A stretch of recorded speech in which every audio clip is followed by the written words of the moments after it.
राम मंदिर को क्या मुद्दा है यार? नहीं, एक बात हो, राम मंदिर में बहुत बढ़िया बात है, क्या डिबेट करनी है? तू यार लो को स्टूडेंट है, तू ये मुद्दा उठा, बेरोजगारी को नहीं है देश में, बिंगो मुद्दा कौन बोले? तू राम मंदिर राम मंदिर राम मंदिर क्या है? राम मंदिर है बहुत बढ़िया बात है यार, तू लो को स्टूडेंट है, देख लो बात सुने, लो करके तू वकील बनेगो, ठीक है, देश को भविष्य बनेगो, तेरे पर क्या कार्यभार है, ठीक है, देश में की परिस्थिति ना भंग बोल दे, राम मंदिर बहुत बढ़िया बात, मोदी बहुत बढ़िया, क्या मतलब है यार? इनका सवाल है कि भाजपा सरकार और मुद्दों पे क्यों नहीं बात कर रही? दरभंगा में जेम्स बनास में घूमा क्या घूम गई हो? मोदी जी ने लॉन्चमेंट कर दिया, दरभंगा में एम्स बनाया, जनता पहुंच गई इलाज कराने के लिए, एक बंदा एम्बुलेंस में मरीज को लेकर पहुंच गया, खेत में घूम रहा है, एम्स मिले नहीं उसे, बाद में पता लगा कि मोदी जी झूठ बोल रहे थे। मोदी झूठ बोल रहे थे। दरभंगा में एमसी नहीं है, दरभंगा में एमसी नहीं है। मिथाइल प्लांट जो लगा वहाँ हमारे यहाँ, नहीं तो सर डेवलपमेंट की बात हो रही है ना, डेवलपमेंट की बात हो रही है ना सर। इनका सवाल था कि मोदी सरकार सिर्फ राम मंदिर के ही मुद्दे पे क्यों बात कर रही है और राम मंदिर का मुद्दा को वो हवा नहीं देना चाहिए जो हवा हमारी जनता दे रही है, इसको आस्था का विषय है, मानते हैं, मोदी जी के टाइम में बना मानते हैं, बट हवा नहीं देना चाहिए कि हाँ राम मंदिर। देश में राम मंदिर के अलावा बेरोजगारी मुद्दा है, प्राइसेस दिन प्रतिदिन बढ़ते जा रही है, ये भी मुद्दा है, गवर्नमेंट को टैक्सेस कम करना चाहिए, ये मुद्दा है, बट राम मंदिर है कि हर सरकार चाहती है कि अपनी कमियां वो छुपाती हैं, वो अपनी कमियां राम मंदिर के हिसाब से कमियां छुपाई जा रही है। क्योंकि 24 में इलेक्शन है, उनको इलेक्शन में जनता के सामने जाना, जनता के सामने कौन सा मुंह लेके जाएंगे? कुछ तो अपना मेन मुद्दा दिखाएंगे ना। अब कांग्रेस अपना कुछ तो अच्छा रखेगी, तो ऐसा ही वो अपना मुद्दा रख रहे हैं, सिंपल सा लॉजिक है मैम, वो अपना मुद्दा रख रहे हैं कि हमने राम मंदिर बनवाया, हमने रोड्स बनवाए, हमने सड़कें बनवाई, हमने एम्स बनवाए, वही मुद्दा उनके पास, वो अपना रख रहे हैं। वो अपना मुद्दा ढक रहे हैं कि अनएम्प्लॉयमेंट नहीं दिया हमने, अनएम्प्लॉयमेंट देश में बढ़ते जा रहा है दिन प्रतिदिन, और ये बिल्कुल सही मुद्दा है, कोई गलती, कोई दो राय नहीं उसमें। भाई साहब ने उठाया क्वेश्चन, बिल्कुल सही बात है, अनएम्प्लॉयमेंट पे हमारे देश में काम होना चाहिए मैम, पर कोई चीज धीरे धीरे होता है, इन प्रोसेस होता है। अभी जैसे पुल बना हमारे यहाँ, जो कल उद्घाटन हुआ पुल का, तो मैम उससे कुछ तो एम्प्लॉयमेंट जाएगा, जो वहाँ टोल टैक्स पे लोग बैठेंगे, कुछ तो लोग घुसेंगे उसमें, फिर ma'am day by day UP government जो अपने कांस्टेबल्स की बहाली करवा रही है, कुछ लोग जा रहे हैं, फिर लॉ फील्ड में आप अभी देख लो, हमारे यहाँ देश की लॉ की स्थिति इतनी खराब है कि पर 1 लाख केस पे एक जज है, 1 लाख केस पे एक जज। मैम अगर वो 365 दिन भी डिसीजन देगा, फिर भी अपने पूरे लाइफ टाइम में 1 लाख केसेस सॉल्व नहीं कर पाएगा मैम, आप भी कैलकुलेट करके देख सकते हो। इन सब चीजों पे काम होना चाहिए। हर सरकार की मेरिट्स डिमेरिट्स है, इनकी भी डिमेरिट्स है कि अनएम्प्लॉयमेंट है, बेरोजगारी है, महंगाई है, लोगों को सही समय वो सुविधाएं नहीं मिल पा रही है मैम, बिल्कुल है। एक्सेप्ट कर लिया हमने, महंगाई है, एक्सेप्ट सर, आपके जैसे अंधभक्त करवाते हैं जबरदस्ती। अच्छा, उनके मेरिट्स भी गिनवाओ। अगर कोई सुनो बात सुनो, जज नहीं है, 9 साल में कितना जज भर्ती करेंगे? सुनो पहले बात सुनो मेरा। अगर कितने जज आए 9 साल में, ये बताना ये। गिनवा रहे हो ना? अरे मेरे भाई, मैं क्या कह रहा हूँ, आप मुझे अनभक्त बता रहे हो, अनभक्त तुम खुद हो। 9 साल में कितने आए? 65 साल में कितने भरवा लिए? जितने आए आ गए। 9 साल में कितने आ गए? 9 साल में कितने आ गए बताना?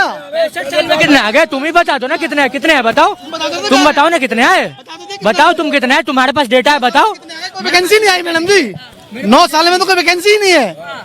अच्छा, यूपी के लोग बिहार में नौकरी करने जा रहे हैं टीचर की, यहाँ वैकेंसी नहीं निकल रही, तो बेचारे बिहार में जा रहे हैं वैकेंसी टीचर बनने के लिए। ये देखा नहीं देखा सर, तो एम्प्लॉयमेंट कहीं से तो मिल रहा है, आपको एम्प्लॉयमेंट मिलने, आपको मोदी जी ने गारंटी दी थी कि 2 करोड़ नौकरियां देंगे। क्या? हाँ तो दे तो रही है, आपको कहीं से तो राज्य सरकार बिना सेंट्रल के कंसर्न के कोई काम नहीं कर सकती। इतना आज तक आपको नहीं पता है? इतना आज तक आपको नहीं पता है? फंडिंग कहाँ से आती है? कहाँ से आती है? कहाँ से आती है? माइक उधर करो मैम। कहाँ? सरकार से भी आती फंडिंग। हाँ, तो मतलब उन्हें फंडिंग देनी पड़ेगी, उन्हें फंडिंग। मैं क्या कह रहा हूँ, बात खत्म नहीं। ऐसे जब कांग्रेस की सरकार थी तो कांग्रेस भी फंडिंग देती थी, कांग्रेस भी फंडिंग देती थी मैम। अगर एसएससी टीचर्स सर, फिर वो हाल फिलहाल में पीसीएस का भी निकला था, टीचर की वैकेंसी सर। यूपीएस, ये यूपी का तो नहीं पता सर, मैं बिहार से हूँ। हाँ सर, ये बात सही है, मान रहा हूँ मैं। वैकेंसी है तो फिर यूपी के बच्चों को बिहार क्यों जाना पड़ता है? मैम टीचर एक पर्टिकुलर फील्ड में वैकेंसीज नहीं है, पर उनके अलावा और भी तो फील्ड है आपके पास, जरूरी थोड़ी है कि आप टीचर बनो। उनको टीचर बनना, वो कहाँ जाएंगे? तो सर जहाँ स्कोप है वहाँ जाएंगे, जहाँ स्कोप है वहाँ जाएंगे। पढ़ाई करके पकौड़ा बेचो, उसका पकौड़ा जी तो कह रहे हैं कि पकौड़े बेचना भी रोजगार है। बिल्कुल रोजगार है, वो भी जीडीपी में कंट्रीब्यूशन कर रही है सर। मैम जीडीपी में तो पकौड़े बेचने वाले भी कंट्रीब्यूट कर रहे हैं ना। को पढ़ाई लिखाई करके कुछ करना है, वो छोड़ के पकौड़े। मैम मोदी जी ने ये नहीं कहा कि आप पढ़ लिख के पकौड़े बेचो, मोदी जी ने कहा कि पकौड़े बेचना भी रोजगार है, पकौड़े बेचना रोजगार है। उन्होंने इस तरीके से टारगेट किया उस जो पकौड़े बेचने वाले उनके इज्जत को बढ़ाया कि एटलीस्ट वो भी बेरोजगार नहीं है, वो रोजगार है, उनका भी कंट्रीब्यूशन है हमारे सरकार में, ठीक है। मैं कह रहा हूँ कि मिर्ची राम भी तो कचौड़ी और समोसा बेच रहे हैं, तो वो रोजगार नहीं है क्या? वो भी तो एक बिजनेस ही है। तो मोदी का वो एग्जाम्पल देकर कहना था कि वो क्या कहते हैं पकौड़े बेच रहा है, वो भी एक तरह से रोजगार है, क्योंकि उसका आमदनी और उसका घर उसी से चल रहा है, वो कोई अलग से थोड़ी। अब अगर कोई करने वाला है, अब आप कह रहे हो कि यूपी के लोग जा रहे हैं बिहार, ठीक है, सो यूपी के लोग बिहार ही नहीं, यूपी लोग दिल्ली में भी आके जॉब कर रहे हैं, यूपी के लोग बेंगलुरु भी जा रहे हैं, जिसको जहां अपॉर्चुनिटी मिल रही है वो वहां कर रहा है। तो इसमें क्या गलत है? इसमें कोई गलत नहीं है, अपॉर्चुनिटी आपको कहीं भी मिल रही है, बिहार में मिल रही है। बिहार के लोग जब यूपी में आकर जॉब करते हैं, अभी सिर्फ आप यूपी का बिहार कह रहे हो, बिहार के इतने लोग यूपी आकर जॉब करते हैं। आप मेजोरिटी देखो साहब, बनारस देखो, गोरखपुर देखो, मेजोरिटी लोग वहाँ यूपी के, नोएडा में बिहार के, नोएडा में देखोगे, मैं जिस ऑफिस में काम करता हूँ वहाँ मेजोरिटी लोग बिहार के, गोरखपुर के। बात हो रही है, ये कहाँ चले गए? प्राइवेट में चले गए। 1 लाख सरकारी नौकरी बिहार में निकली, यूपी के लोगों ने वहाँ वैकेंसी भरी, वहाँ वो ज्वाइनिंग कर रहे हैं वहाँ पे। बात यहाँ गवर्नमेंट जॉब की हो रही है, ना कि प्राइवेट जॉब की हो रही है। यूपी में क्यों नहीं निकल रही गवर्नमेंट जॉब? निकल रही है सर, अभी गवर्नमेंट पे पर्टिकुलर पे आ गया। टीचर की पढ़ाई करी तो मैं क्या करूँ? उसके अलावा बताओ, मैं लैब टेक्नीशियन का जाके एग्जाम दूं क्या बेकार की बात कर रहा हूँ। ऐसा नहीं है कि अगर किसी ने, ऐसा कोई नहीं है कि अगर किसी ने MA किया है या BEd किया है तो उसको और जॉब नहीं मिल सकती। अगर आप एक, मैंने इंजीनियरिंग की है, आज मैं सेल्स में मैनेजर हूँ इंडिया मार्ट कंपनी में, ठीक है, तो मेरा बीटेक है और मेरा लाइन बिल्कुल चेंज हो गया है। तो मैंने क्यों चेंज किया? क्योंकि मुझे जहाँ अपॉर्चुनिटी थी, जहाँ पैसा दिखा हुआ, मैंने सेट हुआ। वही बात आ गई कि लोगों को एडजस्ट करना पड़ेगा। बिल्कुल। कितनी सैलरी है आपकी? पकौड़े बेचना 70,000 कमा रहा, पकौड़े बेचोगे आप?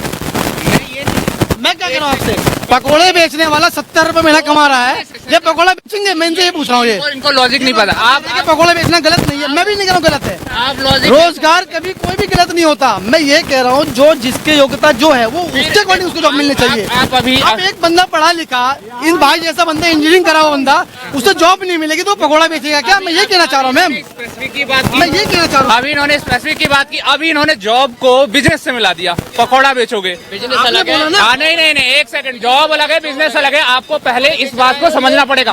मैं इंडिया मार्ट में सूरत के क्लाइंट देखता हूँ, वहाँ सूरत का क्लाइंट जो बिजनेसमैन है वो कह रहा है सर मैं 4वीं पास हूँ, लेकिन मैं आपके जैसे कितने लोगों को जॉब पे रखता हूँ। वो इतना बड़ा बिजनेस खोला है, गुजरात में लोग बिजनेस कर रहे हैं, मुसलमान हिंदू कोई भी हो, वहाँ बहुत कम पढ़े लिखे लोग भी बिजनेस कर रहे हैं, और हम जैसे 10 इंजीनियर और MBA वालों को जॉब पे रखते हैं वो। तो इसका मतलब ये नहीं कि अगर कोई बिजनेस को बढ़ावा दे रहा है, क्योंकि 140 करोड़ लोगों को सरकारी नौकरी देना आसान नहीं है, ये आप मान के चलो। सुनो देश में स्कूल कॉलेज कर दो बंद, और स्कूल कॉलेज बंद करके सबको बिठा दो पकोड़े तलने के लिए। क्या जरूरत है पढ़ाई लिखाई करने की? देखो स्कूल कॉलेज की जरूरत ही नहीं है देश में। जब ये हमारे भाई कह रहे हैं कि भैया ये अब एक बात बताना, मेडिकल सुनो, अरे सुन तो लो, अरे सुन तो ले भाई, अरे भाई सुन तो लो, मेडिकल की तैयारी करने के बाद में आदमी पकोड़े बेचेगा के? फिर वो इंजेक्शन किसका लगा होगा? पकौड़ों के। यार कमाल की बात कर रहे हैं, बात समझ गए। लेकिन अगर मेडिकल का बंदा पढ़ाई करके मेडिकल स्टोर खोल दे तो वो भी बिजनेस होता है मेरे भाई, उसे पकौड़ा नहीं कहते हैं। तो तुम्हारा पहले अपनी सोच बदलो पढ़ने से। सुनो क्या ये इसमें किस किस के मेडिकल स्टोर खुलवाएंगे? किस किस के मेडिकल स्टोर खुलवाएगी? देखो सुनो, हर आम आदमी के पास इतना पैसा नहीं होता है कि वो अपना बिजनेस शुरू कर सके। किसी भी आम आदमी, मैं कह रहा हूँ, एक ठेला भी लेकर चला रहा है, एक रिक्शा भी, जो ऑनर कोई और है रिक्शे का, लेकिन एक रिक्शा भी लेकर चला रहा है, उसके पास इतना पैसा नहीं है, लेकिन वो अपना घर चला रहा है। हाँ एक सेकंड, और ये दिक्कत नहीं, हाँ ये बिल्कुल एक दिक्कत, मैंने भी काफी स्ट्रगल किया है, पढ़ा लिखा है, उसके लिए अपॉर्चुनिटी की कमी नहीं है, आपको कहीं ना कहीं आप सेट हो ही जाओगे।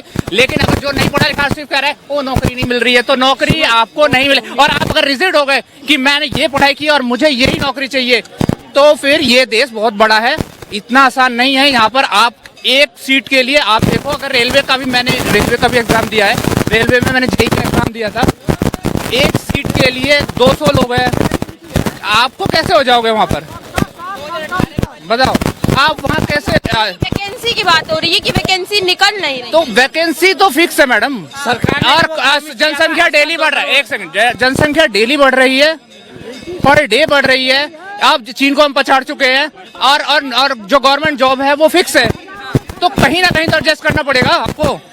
नए स्टार्टअप खुल रहे हैं, उनसे क्या लोगों को बिजनेस नहीं मिलता है, उनसे कोई लोगों को जॉब नहीं मिलता। स्टार्टअप में काफी लोग वहां जाते हैं। अब जो ओला, मैंने तो नहीं, 5 साल पहले ओला का नाम सुना था, आज ओला की वजह से पता नहीं कितने लोगों को जॉब मिला हुआ है, लोग अपनी बिल्डिंग बना रहे हैं, उस पर ओला लिख देते हैं।